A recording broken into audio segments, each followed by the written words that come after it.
Hello, my name is Darren Lee, and if you're an irrigator on the Owyhee Irrigation District, it's important for you to please watch this short video and understand where you are legally and be aware that you are currently at a big disadvantage. You have no written contract and almost zero protection at all in regards to your water delivery or any type of performance from the Owyhee Irrigation District. Now, irrigators on other districts, you should also check if you have a user agreement or contract with your districts as well. So what is this all about and how does it relate to farmers in general?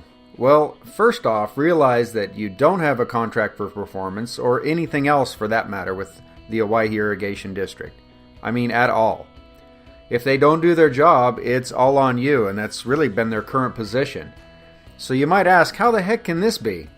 Well, those are my sentiments exactly. This whole thing was fleshed out and revealed during a trial in a lawsuit filed by my parents, Dallas and Barbara Lee, against the Owyhee Irrigation District for negligence and breach of contract. I'll get to the details of the trial in a minute, but I want to articulate to you an important element of the trial first. Now, the nice thing about a trial is everybody's got to put their cards on the table and take a position. The Owyhee Irrigation District's position was very clear in the trial, in that they felt they were not liable even for admitted negligence because there's no written contract with its users.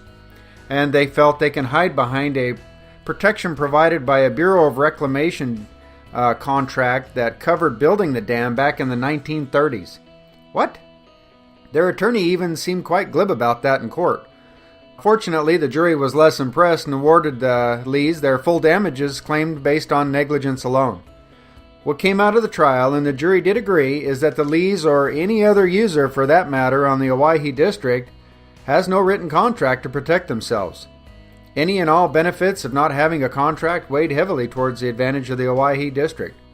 A quite convenient dirty little secret that the district is really kind of keen on keeping. Whoops. So I want to give you a quick snapshot of the basis of the Lees lawsuit, how it applies to other users, and then go over how the district wants to apply their current philosophy and the Bureau of Reclamation contract to make sure that all the users in the district stay in your place. Now, what you see here is a Google overlay of the Lees farm. The Owyhee District screwed up their books and water cards and at some point in the past put the water allocation from the top ditch down to the bottom ditch, shorting the top portion of the farm. Now, as you can see from the overlay, the top ditch gets its water from the Owyhee Reservoir, and the bottom ditch gets its water from the Snake River, which are two completely different sources.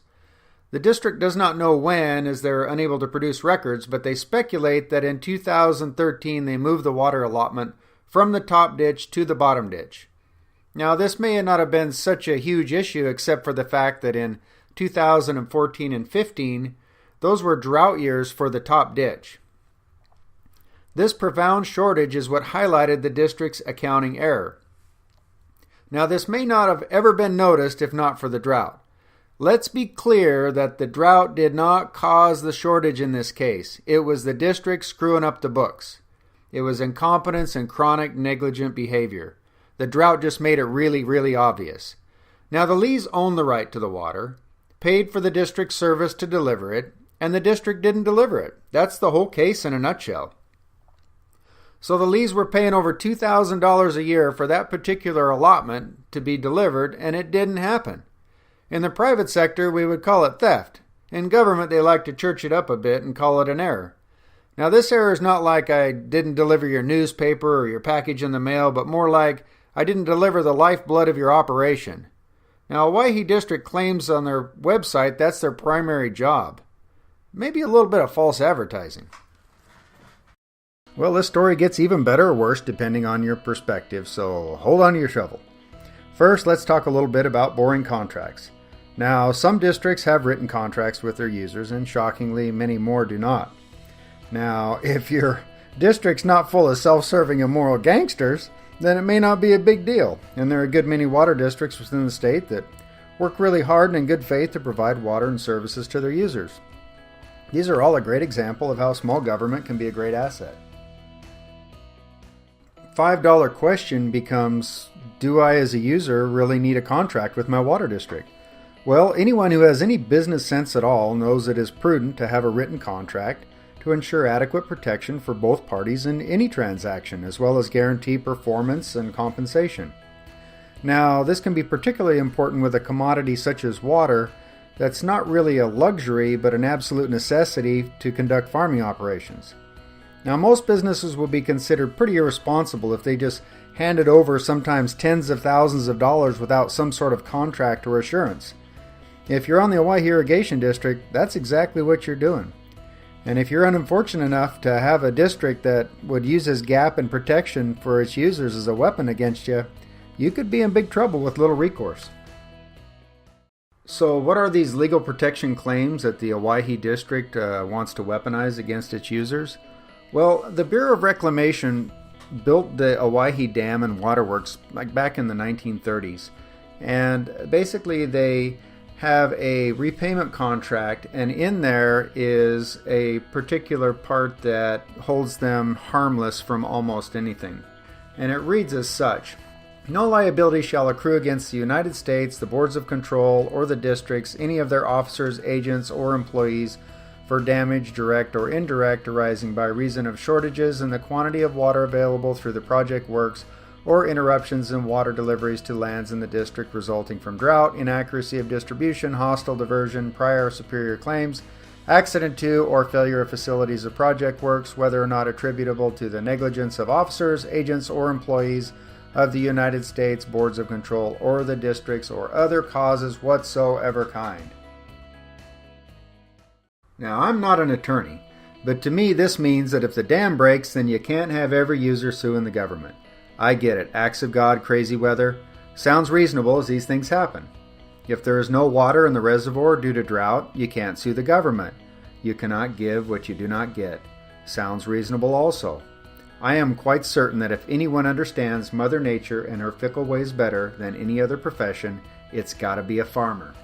The rest is a catch-all for other situations that might arise, and I will admit it is pretty encompassing. So if a district is incompetent or morally bankrupt, and you don't have a contract with them, they could potentially try to misuse this against a user. Oh, that's been tried.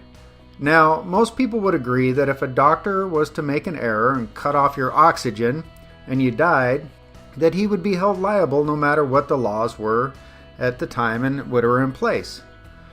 Nor if someone was negligent, ran over your children, or burned down your house, that you could recover damages for your loss. Well, that's not the Owyhee Irrigation District's position. They apparently are operating at a higher order than the rest of the universe, and if the users are admittedly negligently damaged by the district, no matter how egregious, then they're just really not interested in making you whole. It's disgraceful that the district would even consider to hide behind such a contract that was really designed to protect the taxpayers' resources from acts of God and frivolous lawsuits, and instead use it to insulate and protect their jobs and positions from their own incompetence and chronic negligent behavior. I know of no one that believes any law in our country is designed to allow anyone to destroy the livelihood of an innocent person through profound incompetence and negligence and just walk away from it. Oh my gosh, is that really your position, Owyhee? I guess it was in the trial, yes. And that is exactly what happened to Dallas and Barbara Lee. Inaction and incompetence over a 2-year period by the district caused their perennial hay crop to die, and because of that, obviously caused severe financial strain on their livelihoods. Did the Lees do anything wrong other than trust the district to do the job? The answer is no, but the district is just fine injuring them. I spoke to Jay Chamberlain, the Owyhee district manager, and he agreed that my parents had done nothing wrong, and he had admitted in 2015 out at the farm that the Owyhee district was at fault. I told him that I thought the board had to be morally bankrupt to hold a position that it's okay to hurt someone who you had entrusted your money and faith in to do a job. It's the district's promise, and they failed. I also made it clear that I would ensure that he and the district board would own their misdeed in court of public opinion, which is more important than any of them. Which is part of the reason for this video. The Malheur County jury also disagreed with the district's position to be held harmless during the trial and awarded the Lees exactly what damages they had proven the district caused. Mind you, this is an insurance payout. Do these people even have parents and they want to appeal? Now, I don't know about you, but I'm not really comfortable with this kind of district controlling our livelihoods. I mean, this whole affair was not a one-time event, a little mistake that wasn't corrected. It took Delisle 2 years to prove that the district was shorting him water. They even had the audacity to tell him that he must not know how to manage his water at one point. Quite prophetic, don't you think? The kicker is that he actually had to go to the district's office in Nyssa and dig through their records himself that were there all along to prove that he was being shorted. Now you would think that the Owyhee Board of Directors and a district manager could lean forward and do just a little bit better than that. We all know that a farmer has little else to do than work a standard 16-hour day and then spend the rest of his time complaining to his water district needlessly. The district had an opportunity for 2 years to look into Delisle's claiming there was something wrong. They had an opportunity to settle out of court, and they had an opportunity to do the right thing and pay for the damage proven by a jury they inflicted on the Lees. They've done none of that. I mean, come on, the district manager alone gets paid as much as the governor of Oregon and only has 1,100 people they're supposed to serve, not the 4 million the governor's accountable to. But it stands to reason if your philosophy is that you can do a crappy job and get away with it, well, then most likely you're going to do a crappy job and try to get away with it. I spoke to Jay Chamberlain discussing the errors in the district's paperwork, and he informed me that a user has 30 days to correct an error made by the district. Now, who would make a rule like that except someone who's looking out for themselves and not the users? How about if you owe it to me, then you owe it to me? Jay stated that banks make errors also. I said, well, our water cards are wrong about 30% of the time. I think the bar's been set pretty low. I mean, after a standard 16-hour day on the farm, farmer just doesn't have time to do the district's accounting also. I would also note I'd probably fire my bank if they were that incompetent, and I sure wouldn't do business with a bank that said, hey, after 30 days, if you don't catch us, we get to keep your money. But I think that's probably indicative of the thought process of no liability, no contract that the district kind of holds as their position. So there are two tragedies to this story. The first is that the Owyhee water users have somehow inherited an unaccountable government water district that has no problem rolling over its users. And the other is that Delis and Barbara Lee, they're never going to come close to recovering any of the loss that they suffered under Owyhee District's failure to do what they were supposed to do. Now remember, anyone choosing to stand up for themselves and do what's right against a district are at an incredible disadvantage, and even more so since you don't have a contract currently. So remember, when you sue a district or a government entity like this, no matter how negligent they are in their actions, it's almost near impossible to collect attorney fees. Now for the Lees, the damage amounted to over $160,000 in proven damages. That's a lifetime of effort for a small farmer. The unfortunate thing is it cost them another $130,000 to bring it to court and bring it to light. And now the Owyhee District has the audacity to attack them again in an appeal, stating they just didn't feel the Lees were damaged in that amount. And more importantly, they can't allow the perception to the public that a user can sue during a drought. Well, the Owyhee District owns this black eye, and they'll probably spend $100,000 more in your money and mine fighting this. We're quite confident we're going to win, and we will go ahead and continue to fight this until the cows come home. But it really just might be time to find some different shepherds that are willing to take care of their flock and not just themselves. Now, one thing I wanted to make sure you're aware of is that the award for the lawsuit filed by my parents does not change anybody's water assessments on the Owyhee Irrigation District. This was an insurance claim payout by the Special Districts Association of Oregon. The SDAO Insurance are very eager, along with the Owyhee District, to file an appeal in the hope that they can set up some sort of legal precedent that they really truly are immune from any prosecution or liability from its users. This would be a really comfortable and lucrative position for the SDAO to be in, because they're able to charge premiums and there's just no way you can sue them. So the solution for all water users in all districts is to subvert this nonsense by ensuring that you do have a written contract or other protection measures in place to level the playing field. I mean, I can see the uncomfortable response from a district being, well, the premiums will go up. And I think that's probably code for, please don't make me accountable for my job. They probably will go up if you keep letting the SDAO spend it on court fees defending immoral positions. I'm pretty sure that the premiums will not go up if the district just does its job properly and doesn't place itself in a position to be rightfully sued, which is where the responsibility should be and not on the water users. So I guess the question is this the district you want entrusted with a critical component of your livelihood? Now, the Owyhee district has already put their marker down, and using my parents as an example, they would, I'm certain, without reservation, do the same to you. The issue is really not a hard fix at all.